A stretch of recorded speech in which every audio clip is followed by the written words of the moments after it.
India's Vice President Jagdeep Dhankar's sudden resignation, citing health reasons, has sent shockwaves through Delhi's political corridors.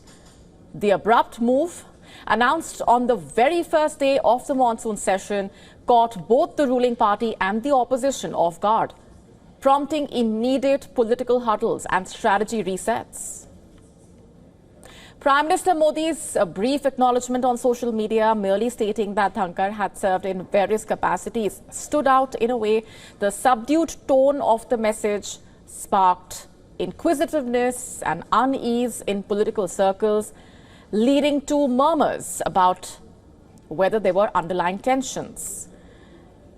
Only hours before stepping down on Monday, Dhankar had interacted with several senior leaders, reportedly giving no indication of any health issues or imminent departure.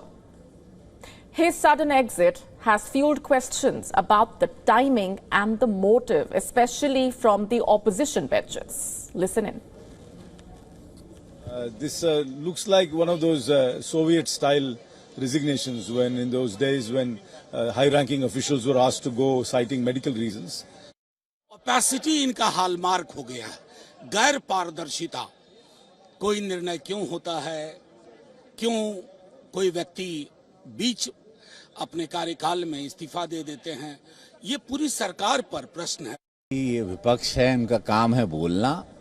किसी भी बात को, किसी के स्वास्थ्य का भी मजाक उड़ा सकते हैं, उस पर भी राजनीति कर सकते हैं। The Congress has linked the resignation to the absence of two key ministers, JP Nadda and Kiren Rijiju, from a crucial business advisory committee meeting. Both the senior ministers have since clarified that both had informed Dhankar about being preoccupied with other parliamentary duties. The meeting, originally scheduled for Monday, has now been postponed to Wednesday. Some political pundits are also pointing at the hurried manner in which Dhankar accepted the notice of impeachment of Justice Verma prepared by the opposition. This came as a surprise to the ruling NDA, as the government was planning to bring in a notice shortly in the Lok Sabha. Ravi Shankar Prasad had submitted a letter to the Lok Sabha Speaker Om Birla with bipartisan backing, with 152 members, including leader of the opposition Rahul Gandhi, signing the notice. While Dhankar cited health concerns, the opposition insists the reasons run far deeper. Dhankar, who is 74 years old, assumed office in August 2022 and had over 2 years left in his tenure. His time as Rajya Sabha chairman was marked by repeated clashes with the opposition, including a motion for his removal, a rare and combative chapter in parliamentary history. The Constitution remains silent on the appointment of an acting vice president. In such cases, the responsibilities of the Rajya Sabha chair automatically fall to the deputy chairman until a new vice president is elected. Harivansh Narayan Singh will preside over the upper house. What stood out most, in a way, was the absence of a farewell address or a ceremonial send-off. Dhankar's resignation letter simply stated that his departure was effective immediately. With President Murmu formally accepting his resignation, the Election Commission will soon notify the election process for a new vice president. The Electoral College comprises of members of both houses of parliament. The decision on Dhankar's successor will be a politically calculated one, especially with the BJP-led NDA holding a parliamentary majority. It comes at a time when the government is navigating delicate alliance equations and gearing up for crucial state polls as well.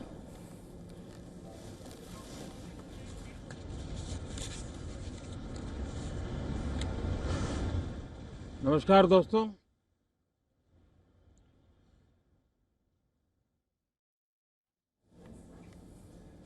with us on the broadcast this minute from New Delhi is Dr. Manisha Priyam, senior academic and researcher.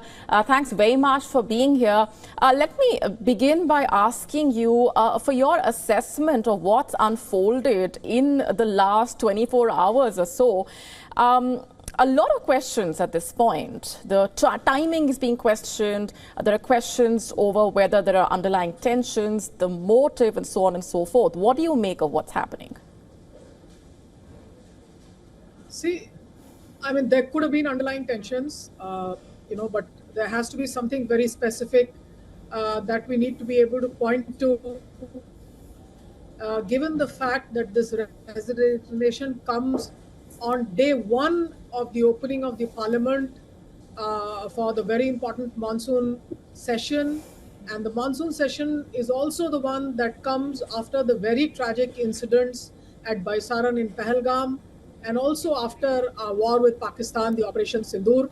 Therefore, this is not an ordinary session. This was day one of the opening of both houses of parliament, and therefore, for the vice president to have tendered his resignation at the end of day one makes it a spectacular instance of an important public functionary for the Rajya Sabha stepping down. Remember, till the wee hours of the evening, Vice President Dhankar was in his role as the chairperson of the Rajya Sabha, and we heard video clips of the proceedings in the Rajya Sabha, where leader of the opposition, Mallikarjun Kharge, rose up to give a notice of discussions on Operation Sindoor. And we saw thereafter that the leader of the House, Jagat Prakash Nadda, also a sitting minister of the Indian cabinet, rose up to counter whatever the leader of the opposition had said, which is all very fine. Two sides of the political divide have a right to say things that contradict each other or challenge each other's statements. But that's apparently the only visual that the people of India have of what happened during the day.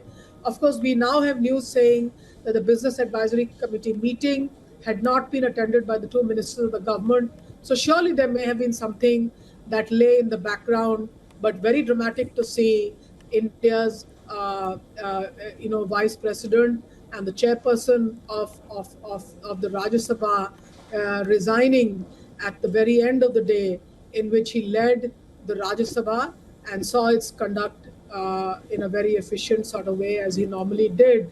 So a surprise to Indian people. We are, of course, left guessing because the Indian people are not privy to what goes on within the corridors of power or what goes on between important political leaders. But if things have to be put together, there's certainly something that happened during the course of the day which said, this is final and Jagdeep Dhankhar would have to go. So who blinked first, what happened, we don't know. But certainly what happened during the course of the day is what led to this decision.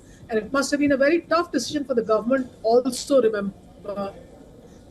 Because had this resignation been tendered or sought one day before, things would have been hush-hush, things could have been planned for. But this coming on the day of the opening of the parliament is certainly something which is very difficult to understand or to decipher.